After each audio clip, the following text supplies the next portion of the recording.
Bismillahir Rahmanir Rahim. Nahmaduhu wa nasalli ala Rasulihil Kareem. One time, the Prophet sallallahu alaihi wasallam, he went to a garden, and this garden had a well, and the well around it is called Bi'ru Aris. And I don't know if you remember when in Medina Munawwara, it's near Masjid Quba. Near to Masjid Quba, there's a well. Before they have a mark, the well was probably there before. Then after they got rid of the well and had a sign, a little mark on the ground. I think that marking is gone now, I'm not sure. But in that well, it's called Bi'ri Aris. So once the Prophet sallallahu alaihi wasallam, he came to that well and he sat in the well. And obviously there was a whole garden around it with a gate and some fence and hedging and all that.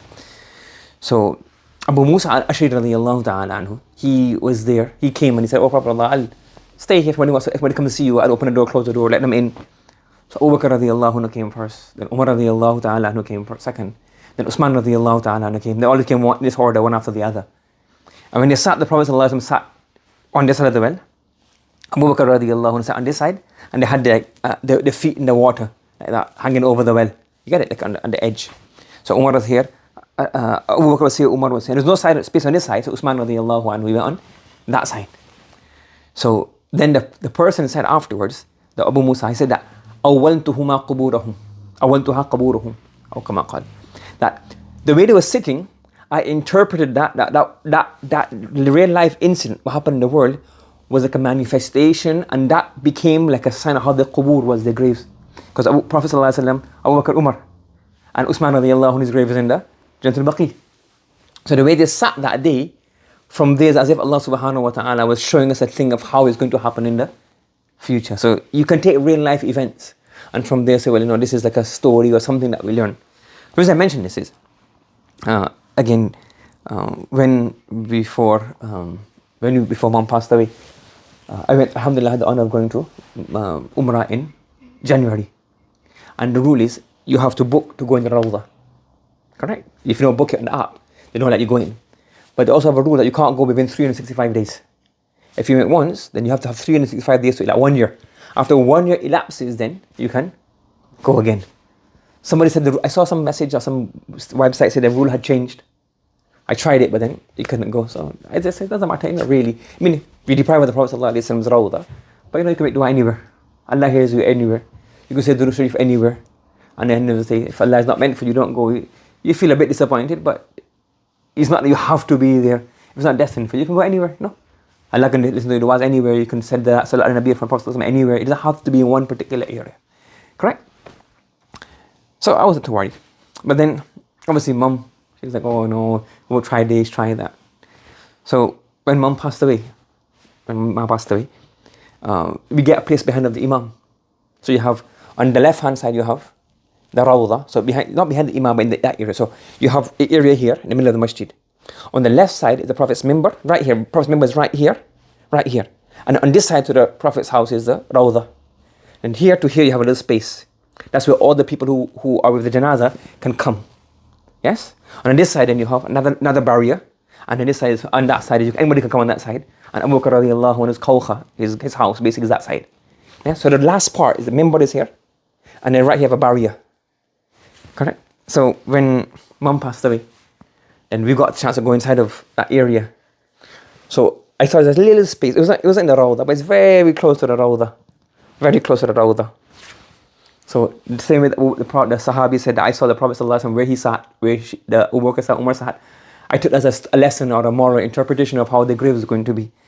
I saw, even though it's a Mum's intention, but it's as if Allah is telling us like a story, like a little moral. That in your lifetime, your parents, they give everything for you. No? They're trying to give you the best they can, isn't it?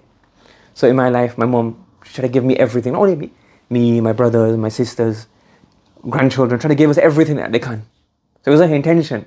But the last thing Allah made it is as if she was saying that, oh my son, I did everything for you when I was living.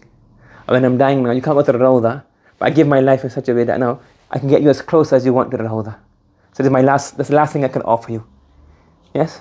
As if she was giving that last message before she went. Or Allah was teaching this last message that this is what parents are like. So it wasn't her intention. She didn't say this. She did not her own choice.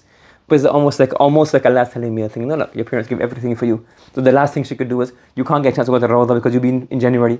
When you come in August, you can't go again. So the last thing I can do for you, oh my son, is that I give my life and then you perform Salah as close as possible to the Rawdah. So that was the last thing that I think. So This is a very, lesson. Again, as I said before, it's not intentional, but it's like a thing. And inshallah, I want to end on this one thing here. One of my elders, they sent a message, and the message says here, हकीकत यही है कि जाने वाला तो कामयाब ज़िंदगी गुजार कर अल्लाह के जिवार रहमत में चला जाता है. The reality is, the truth is, that those who go, the one who's passed away, they have lived a life of success because they died with iman, they died with this good state. They have gone into the mercy of Allah subhanahu wa ta'ala. However, अपने बाद वालों को एक खामोश पैगाम दे जाता है. When they go, they give you a very silent message. They don't say any words, but they leave a message behind of you. What's the message that they give behind of you? कि अपनी फिक्र करो, that you worry about yourself. I have lived a life with iman, with good deeds. I have passed away with husn khatima. You worry about yourself. तुमने भी मेरे पीछे चले आना है. You also have to come after me. बस ज़िंदगी ऐसी हो, you live such a life कि बरज़ख और आखिरत में जमा हो जाए. That we can come together in the when we buried, and our ruh come together, our spirit will come together, meet each other then, and more importantly, we meet each other in Jannah. What's that come in the Quran? وَالَّذِينَ آمَنُوا أَلْحَقْنَا بِهِمْ وَاتَّبَعْتُمْ ذُرِّيَّتُهُمْ فِي إِيمَانٍ أَلْحَقْنَا بِهِمْ ذُرِّيَّتَهُمْ وَمَا أَلَتْنَاهُمْ مِنْ عَمَلِهِمْ مِنْ شَيْءٍ. Maybe a mistake in there, but the thing is, if you do good deeds, if the people who believe and their progeny, the children follow them in iman and good deeds, Allah subhanahu wa ta'ala will also let you join them in Jannah. So you also have to do good deeds so that you can join them in Jannah. And Allah ta'ala हम सबको जन्नत में अपने अकाबिर और वालिदैन की मईयत नसीब फरमाए. May Allah subhanahu wa ta'ala give us the ability to join with the Prophet sallallahu alaihi wasallam, the Sahaba, the pious predecessors, our elders and our parents in Jannah. Subhanallah wa bihamdihi, subhanakallahumma wa bihamdika, wa nashhadu an la ilaha illa anta, nastaghfiruka wa natubu ilayk.